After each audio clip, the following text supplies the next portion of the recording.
সন্তানের পড়াশোনা নিয়ে আমাদের চিন্তার কোনো অন্ত নেই। সন্তান পড়াশোনা করে না, পড়াশোনা মনে রাখতে পারে না, যত পড়ে তত ভুলে। আজকে পড়া যাতে ভুলে না যায় এমন কিছু টিপস থাকছে এই ভিডিওতে। আশা করছি ভিডিওটি মনোযোগ দিয়ে শেষ পর্যন্ত দেখবেন। তো প্রথমেই যেটা বলবো সেটা হচ্ছে পড়াশোনার অভ্যাস তৈরি করতে হবে, অর্থাৎ নিয়মিত প্রতিদিন সময় মেনটেন করে ওকে পড়তে বসাতে হবে। আমরা যদি আমাদের শিশুদেরকে অর্থাৎ আমাদের সন্তানদেরকে নিয়মিত পড়ার অভ্যাস তৈরি করে দিই, তাহলে কিন্তু তার পড়ার প্রতি যে আগ্রহ সেটা বাড়বে, তার স্মৃতিশক্তি বাড়বে এবং তার পরীক্ষার চাপ কমে যাবে। আপনারা জানেন যে কোনো কাজ করতে হলে সেই কাজের নির্দিষ্ট একটা সময়সূচি থাকে। তো পড়াশোনার ক্ষেত্রেও যদি একটা নির্দিষ্ট সময়সূচি মেনে চলা যায়, তাহলে কিন্তু প্রস্তুতি অনেক ভালো হয়ে যায়।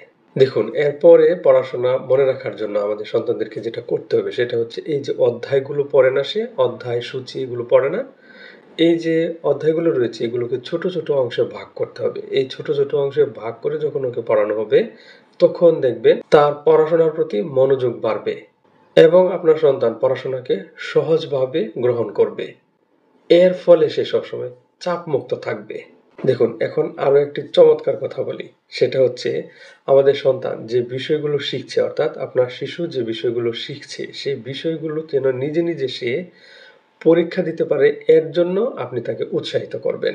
অর্থাৎ শেখা বিষয়গুলো তাকে মুখে মুখে বলতে দিতে পারেন বা খাতায় লিখতে দিতে পারেন। এভাবে তাকে একটা মূল্যায়নে অংশগ্রহণ করতে উৎসাহিত করুন। এতে করে কি হবে? এতে করে তার আত্মবিশ্বাস বেড়ে যাবে, তার স্মৃতিশক্তি বেড়ে যাবে এবং এটি তার মধ্যে যে একটা বোঝাপড়া আছে এই বোঝাপড়াটা অনেক বাড়িয়ে দিবে। দেখুন, আমাদের সন্তানদের কিছু বিষয় রয়েছে যেগুলো বুঝতে অনেক সমস্যা হয়। এক্ষেত্রে আপনি চিত্র ব্যবহার করতে পারেন অথবা কোনো বোর্ড ব্যবহার করতে পারেন বা আপনি কোনো চার্ট বা মাইন্ড ম্যাপ বা ডায়াগ্রাম ব্যবহার করে জটিল বিষয়গুলোকে আপনি সহজতর করতে পারেন। এর ফলে আপনার শিশু পড়াটাকে দীর্ঘ সময় পর্যন্ত মনে রাখতে পারবে। দেখুন, আমাদের সন্তানদেরকে পড়াশোনার সময় আমরা সময় দিতে চাই না, এক নাগাড়ে পড়াতে চাই। এক নাগাড়ে পড়ানো যাবে না, তাকে কিছুক্ষণ পড়ার পরে বিরতি দিতে হবে। এতে করে উপকার কি হবে সেটা জানেন? সেটা হচ্ছে ওর মস্তিষ্কটা বিশ্রামের জন্য একটা সময় পাবে এবং নতুন তথ্য প্রক্রিয়াকরণে তাকে সহায়তা করবে। এর ফলে তার মনোযোগ অনেক বেড়ে যাবে।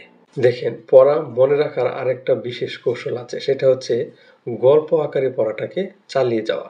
অনেক বিষয় রয়েছে, অনেক অধ্যায় রয়েছে যেগুলো গল্প আকারে যদি বলা হয় তাহলে সেটা কিন্তু শিশুদের দীর্ঘদিন মনে থাকে। দেখুন, তারপরে আরেকটা কাজ হচ্ছে গুরুত্বপূর্ণ, সেটা হচ্ছে আপনার সন্তানকে বা আপনার শিশুকে অবশ্যই আপনি পর্যাপ্ত যেন ঘুমায় তার ব্যবস্থা করতে হবে।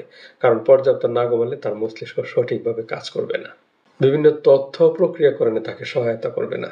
তাই বলবো যে তাকে পর্যাপ্ত ঘুমের ব্যবস্থা করে দিন, তাহলে কি হবে? মস্তিষ্ক সক্রিয় থাকবে এবং মস্তিষ্ক তার নতুন তথ্য জোগাড় করতে প্রক্রিয়াকরণে সহায়তা করবে এবং তার স্মৃতি সংরক্ষণের যে একটা ক্ষমতা এটা বাড়িয়ে দিবে। আরো একটা গুরুত্বপূর্ণ তথ্য দিই আপনাকে। দেখেন, আমাদের অনেক শিশুরা রয়েছে যারা শুধু পড়তে পছন্দ করে, লেখার সময় তার অলসতা আসে। অবশ্যই তাকে একসাথে পড়তে হবে, লিখতে হবে এবং বলতে হবে। এই যে তিনটি পদ্ধতি বললাম, এই তিনটি পদ্ধতি একসাথে করলে তার মস্তিষ্কটা সক্রিয় থাকে। এতে করে তার পড়াশোনার প্রতি আগ্রহ বাড়বে এবং বিষয়গুলো সে আরো সহজে বুঝতে পারবে।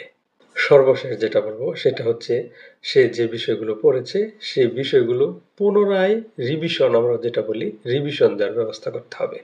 তাহলে তার দীর্ঘদিন সেই পড়াটা মনে থাকবে।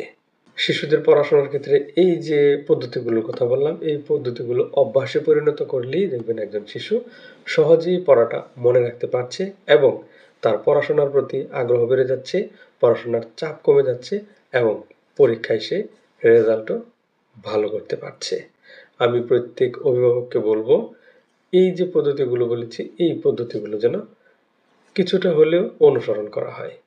তো ভিডিওটি যদি ভালো লেগে থাকে অবশ্যই ভিডিওতে লাইক করবেন, কমেন্টসে আপনার মূল্যবান মতামত জানাতে বলবেন না, ভিডিওটি শেয়ার করে অন্যকে দেখার সুযোগ করে দিবেন। ভালো থাকবেন, সুস্থ থাকবেন এবং নিরাপদে থাকবেন। ধন্যবাদ সবাইকে।